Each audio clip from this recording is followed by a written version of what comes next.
Fala aí pessoal, mais uma aula de geometria analítica. Hoje o nosso assunto é a equação geral da reta. Para quem pegou as últimas aulas não vai sentir tanta dificuldade aqui hoje, porque é meio que uma continuação aí do que a gente já vinha fazendo. A gente começou a estudar o ponto, sabe que para representar um ponto no plano cartesiano ele tem duas coordenadas, x e y, e agora a gente vai aprender como que se representa uma reta de forma algébrica, porque no plano cartesiano a gente sabe o desenho dela. Mas em termos de coordenadas, é igual ao ponto, uma coordenada x, uma coordenada y? A gente vai ver isso na aula de hoje. Bom, obviamente que se eu estou falando de equação geral da reta, a gente já sabe que a maneira de se representar uma reta do ponto de vista algébrico vai ser a partir de uma equação. Mas como que eu vou representar essa reta? A toda reta R do plano cartesiano vai estar associado pelo menos uma equação que é do tipo ax mais by mais c igual a zero, em que a, b e c são números reais, o a e o b não podem ser nulos simultaneamente, então eu posso ter o a sendo zero, mas o b não vai poder ser, ou o b sendo zero, mas aí o a não pode ser zero. E x e y são coordenadas de um ponto genérico de R, tá? O que acontece? Quando você tem um ponto, né, a gente sabe que o ponto se representa dessa forma. A reta tem vários tipos de equação para representar. A gente começa aprendendo a equação geral da reta. Como que eu vou escrever a equação geral dessa reta? É bem simples. Se eu pegar a condição de alinhamento de três pontos, porque a condição de alinhamento de três pontos que a gente viu na última aula diz que se você tem um ponto A, um ponto B e um ponto C e eles estão alinhados, né? Aqui não está nem um pouco alinhado, agora vai ficar alinhado. Se eles estão alinhados, eles estão em uma mesma reta. Então eu posso usar aquela ideia para determinar a equação geral da reta. Como assim? Vocês vão ver que é bem fácil. Olha só.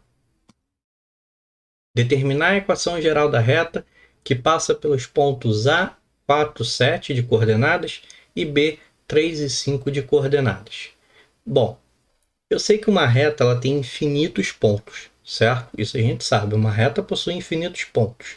Então, a reta que passa pelo ponto A e pelo ponto B, ela também, então ela passa aqui pelo ponto A e passa aqui também pelo ponto B.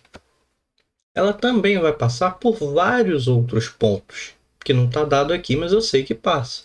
Eu posso pegar um ponto qualquer P, vamos botar aqui um ponto P, que pertence a essa reta, e um ponto eu sei que ele tem uma coordenada x e ele tem uma coordenada y. Com três pontos, eu posso usar aquela condição de alinhamento. Porque se eu uso a condição de alinhamento, eu digo que o determinante é igual a zero, eu digo que os três estão em uma reta. Então é isso que eu vou fazer. Eu vou dizer que há um terceiro ponto P, que tem coordenadas x e y, e aí vou usar aquela condição de alinhamento. Eu vou montar aqui o determinante, a primeira coluna com a coordenada x, então 4, 3 e x. A segunda coluna, coordenadas y, 7, 5 e y. E a última coluna preenche com 1. Repito as duas primeiras colunas, 4, 3x, 7, 5y. E como eu quero que isso esteja em reta, né, esteja alinhado, boto que isso é igual a zero. E aí começa a multiplicar. Vamos multiplicando aqui na diagonal. 4 vezes 5 vezes 1 dá 20 positivo. 7 vezes 1 vezes x dá 7x positivo. 1 vezes 3 vezes y dá 3y positivo. Pego a diagonal contrária. 7 vezes 3 vezes 1 dá 21, como está ao contrário, menos 21. 4 vezes 1 vezes y dá 4y, está ao contrário, menos 4. 1 vezes 5 vezes x, vem para cá, menos 5x. Beleza? Isso daqui igual a zero. E aí agora a gente vai somar, diminuir o que dá para somar, o que dá para diminuir. Eu posso fazer x com x. Então, 7x menos 5x, 2x. Y com y, 3y menos 4y, dá menos y. 20 menos 21, menos 1, igual a zero. Essa daqui é a equação geral da reta. Bem fácil, só a gente usar o determinante que a gente já estava usando antes, né? É só você comparar com a equação geral que eu tinha mencionado aqui antes, né? Eu tenho o AX, então o A é 2, mais BY, então o B é menos 1, mais C, então o C é menos 1. Tá aí a equação geral da reta, beleza? Então é só isso, tá, gente?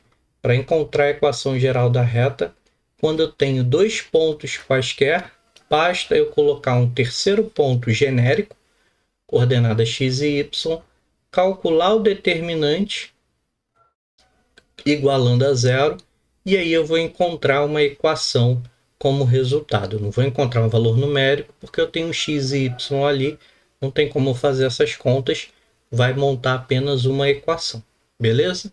Simples, rápido e prático. Só mais um exemplo para terminar hoje.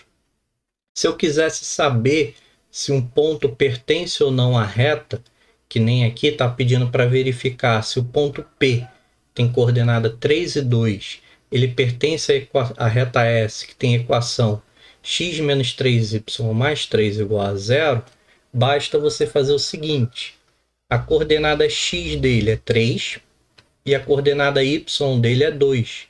Então você pega a equação x menos 3y mais 3 igual a zero e troca o x pelo valor que está sendo dado aqui, que no caso é 3, e troca o y pelo valor que está sendo dado, que é 2. E aí você faz a conta e vê se realmente dá igual a zero. Aqui no caso vai ficar 3 menos 3 vezes 2, 6, mais 3. Bom, se a gente fizer a conta aqui, ó, 3 menos 6 é menos 3, mais 3 é igual a zero. Realmente deu zero, que era o resultado que tinha que dar lá no início. Então, P pertence à reta S. Ok? Só isso. Se você quer saber se um ponto pertence à reta ou não, troca as coordenadas do ponto pelo x e y da equação e vê se o resultado vai dar igual a zero ou não. Ou se não fosse igual a zero, se a equação da reta tivesse dando igual a outro valor, faria também dando igual a outro valor, tá? Mas o geral é que fique igual a zero, beleza? Por hoje é só de explicação. Pratiquem, tá? É fácil praticar, tomar cuidado aí com os sinais, que às vezes confunde muito, principalmente, né, quando vai fazer aqui, ó, essa volta da diagonal contrária que eu risquei aqui de azul. Sempre lembrar que se multiplica e troca o sinal na hora de você fazer a conta aqui embaixo. Beleza? Então, bons estudos aí para vocês e até a nossa próxima aula.